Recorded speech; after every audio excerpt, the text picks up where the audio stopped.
Television wasn't supposed to scare people into panic, but one broadcast did exactly that. What if everything you trusted on your screen suddenly felt real and terrifyingly possible? In the 1970s, a single program blurred truth and fiction so convincingly that viewers believed something was very wrong with the world. Tonight, you'll uncover the broadcasts that crossed that line, and the one that made a nation question reality itself. Roots, 1977. It didn't look like panic at first. It looked like history. But when Roots aired in 1977, something shifted across America that television had never triggered before.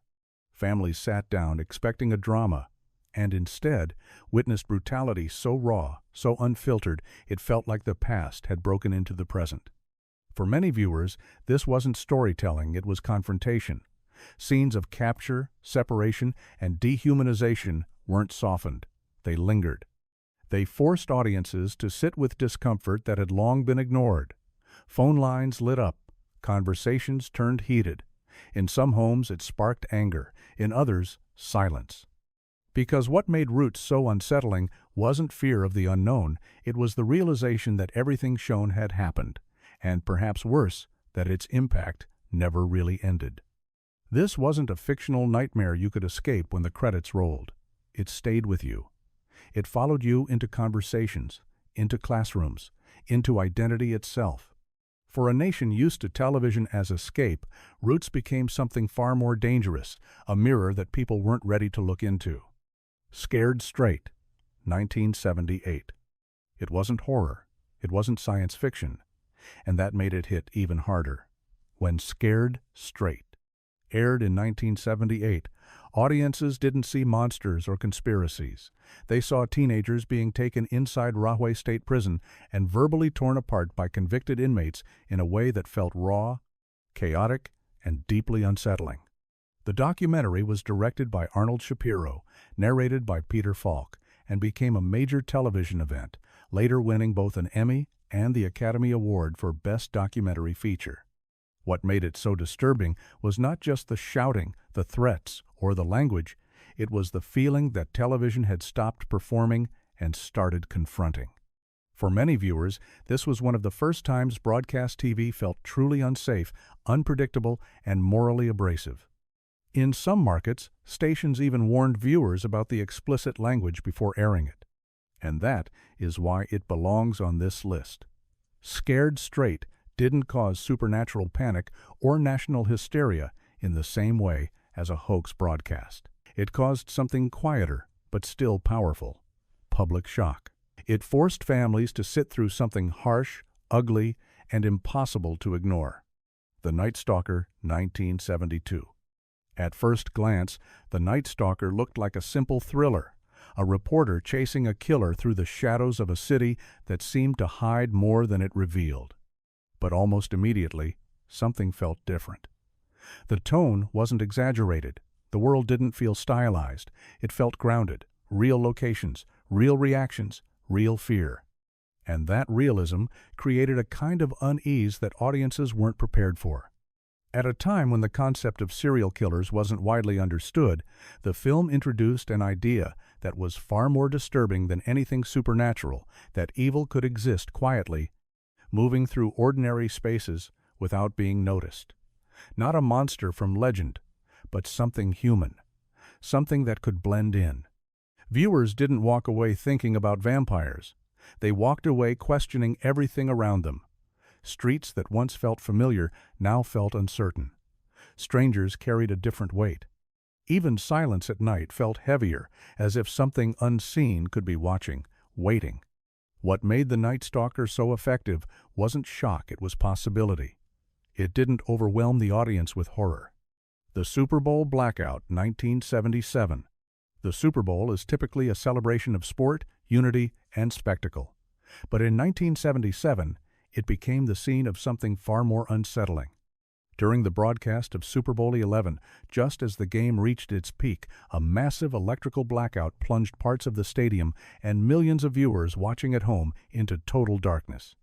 While technical glitches were not unheard of, the sudden loss of power during one of the largest televised events in history felt like a breach.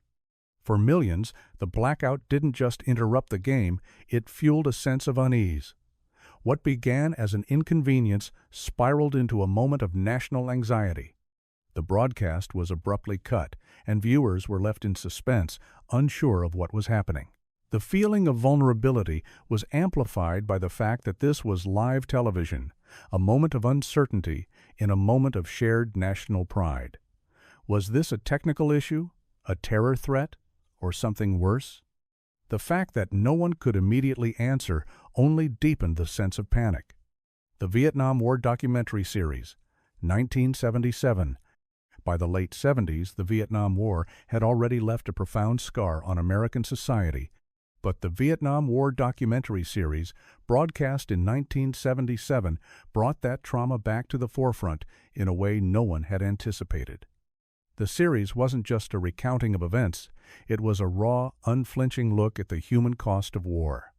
It featured real footage, testimonies, and visceral images from the front lines, pushing the boundaries of what Americans had previously seen on television. The content was overwhelming. The series didn't sugarcoat the brutal realities of war, and it didn't offer the comforting distance of fictionalized history. What made it so disturbing was its immediacy. Viewers at home were forced to confront the atrocities of the Vietnam War with little context to soften the impact. There were no heroes, no uplifting moments, just the dark aftermath of violence, loss, and destruction. The disillusionment of soldiers, the emotional devastation of families, and the overwhelming chaos on the ground were all shown in their most raw form. The Paul Daniels Halloween Show, 1979. Not every disturbing broadcast created panic through politics or conspiracy. Some did it through something far simpler, live television, that felt like it had slipped out of control. When the Paul Daniels Halloween Show aired in 1979, it arrived, wrapped as seasonal entertainment, but parts of it carried a tone that felt strangely dangerous for mainstream TV. Daniels leaned into seances, occult themes, psychic demonstrations, and the unsettling possibility that something on screen might not be entirely staged. That ambiguity was the real weapon. Viewers were used to magic tricks. They were not used to the idea that television might flirt with forces it could not fully explain. The show played directly into late 1970s fascination with the supernatural when public interest in possession, paranormal phenomena, and unexplained powers was already running high. And because it was presented in a familiar broadcast format, not as horror fiction, but as an event that made it feel closer, more immediate, and harder to dismiss. What made it disturbing was not one single moment, it was the atmosphere. The suggestion that entertainment had crossed into ritual. The China Syndrome, 1979.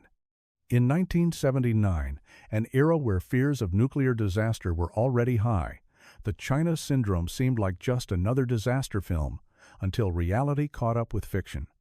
The film, which centered around the catastrophic potential of a nuclear power plant meltdown, had audiences on edge. However, what made its broadcast particularly unsettling was the timing. Just 12 days after its release, the 3 Mile Island nuclear incident occurred in Pennsylvania, eerily echoing the plot of the movie. The disaster struck while the country was still reeling from the film's portrayal of the potential dangers of nuclear energy. The timing couldn't have been more unnerving. When the news broke that there had been a near meltdown, it was almost as if the movie had predicted it, heightening the already palpable fear that television had a way of predicting or even shaping reality. Viewers were no longer watching entertainment, they were witnessing a nightmare made real. The chilling parallels between the fictional meltdown and the real-life incident caused mass public panic. Phone lines lit up with terrified viewers, and the government's reassurances that the situation was under control were met with skepticism. The Broadcast Storm, 1975. In a year that had already seen civil unrest, political scandals, and the looming threat of war, ABC's The Broadcast Storm aired as a calm, routine live broadcast.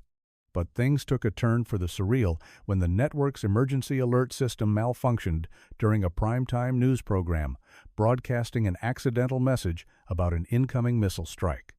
Although the alert was a mistake, the chilling message about a nuclear attack left many viewers frozen in terror. What made this broadcast so unsettling wasn't just the content, it was the context. In the mid-70s, Cold War tensions were at their peak, and fear of a nuclear strike was a reality most families lived with. For viewers watching the broadcast storm, the line between reality and fiction seemed to blur in an instant. The fact that a major network could broadcast an emergency message about a missile strike without prior warning or explanation created immediate panic. As families scrambled to understand whether they were witnessing an actual attack, though the broadcast was quickly corrected, the damage had been done. Network 1976. It wasn't presented as a documentary.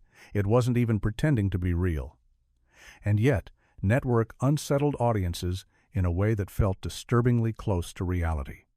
When it hit television screens in the late 1970s, its most infamous moment, a news anchor spiraling live on air, shouting, "I'm mad as hell, and I'm not going to take this anymore," didn't feel like fiction. It felt like something that could actually happen. Because beneath its satire, Network exposed something people weren't ready to confront, that television wasn't just reporting reality, it was shaping it. The film showed a network exploiting a man's mental breakdown for ratings, turning instability into spectacle and outrage into entertainment.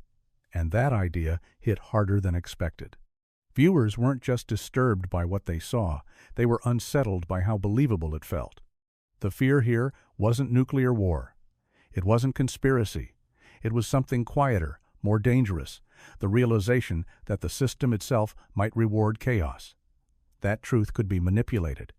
Alternative 3, 1977. It didn't begin with fear. It began with calm, a serious investigation, missing scientists, environmental collapse, a quiet tone that never once suggested anything was wrong with the broadcast itself. And that was the first mistake viewers made, trusting it. When Alternative 3 aired in 1977, it presented a theory so controlled, so methodically explained, that it slipped past skepticism and settled directly into belief. The program claimed that Earth's environment was deteriorating beyond repair, and that governments had already chosen who would survive. Not through public evacuation, not through global cooperation, but through secrecy, through selection, through escape. The idea was simple. And that's what made it dangerous. Scientists were allegedly being relocated. Not missing, relocated. A hidden space program, a plan to colonize Mars. And most disturbing of all, the implication that ordinary people were never meant to know. There were no dramatic sound effects, no sensational framing. That's when the reaction began. Confusion first, then concern, then something closer to panic.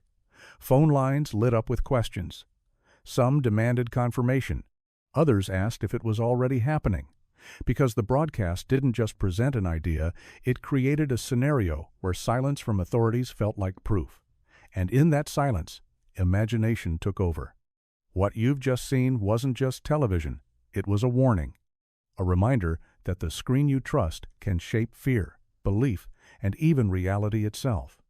So, the next time something feels too real to question, pause. Because history has already shown us sometimes the most dangerous stories are the ones we believe without doubt.